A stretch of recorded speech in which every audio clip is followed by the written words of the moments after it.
লোকে একটা বউ এবং এক বা দুই ছেলে মেয়েকে নিয়েই সংসার চালাতে হিমশিম খায়। সেখানে এমন একজন ব্যক্তির সন্ধান মিলেছে যিনি সংসার করছেন ৩৯ জন বউকে সঙ্গে নিয়ে। সবাই থাকতেন এক ছাদের তলায়। এই ব্যক্তির নাম জিওনা চানা। সব মিলিয়ে তার ৩৯ জন বউ, ৯৪ জন সন্তান, ১৪ জন পুত্রবধূ এবং ৩৩ জন নাতি নাতনি। এই পরিবারকে বিশ্বের সবচেয়ে বড় পরিবার হিসেবে বিবেচনা করা হয়। তিনি যে বাড়িটিতে থাকতেন সেটি ৪ তলা। ৪ তলার এই বাড়িতে আছে প্রায় ১০০টি ঘর। আর এই বাড়িতে সবাইকে নিয়ে একই সঙ্গে থাকতেন জিওনা। ১৯৪৫ সালে মিজোরামের এক মধ্যবিত্ত পরিবারে জন্ম জিওনার। মাত্র ১৭ বছর বয়সে প্রথমবার বিয়ে করেন তিনি।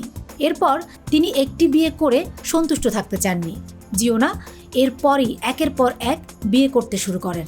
সবশেষে তার স্ত্রীর সংখ্যা দাঁড়ায় ৩৯। এত স্ত্রী বিশ্বে আর কারো নেই। তিনি এক বছরের সর্বাধিক 10টি বিয়ে করার রেকর্ডও করেছেন।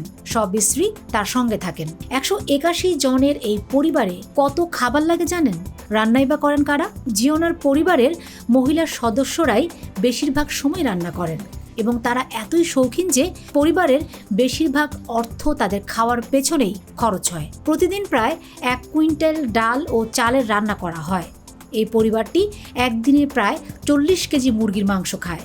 তবে আগে তারা সবাই নিরামিষ খাবার রান্না খেত। এছাড়া তারা তাদের সবজি নিজেরাই চাষাবাদ করে নেয় এবং পুরুষরা কৃষিকাজ এবং পশুপালন করেন।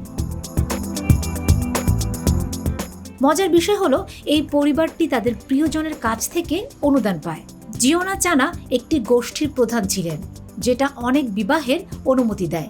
এখনো অবধি এই গোষ্ঠীতে প্রায় ৪০০টি পরিবার আছে। তবে উচ্চ রক্তচাপ ও ডায়াবেটিস সংক্রান্ত জটিলতার কারণে ২০২১ সালে ৭৬ বছর বয়সে মারা যান জিওনা চানা।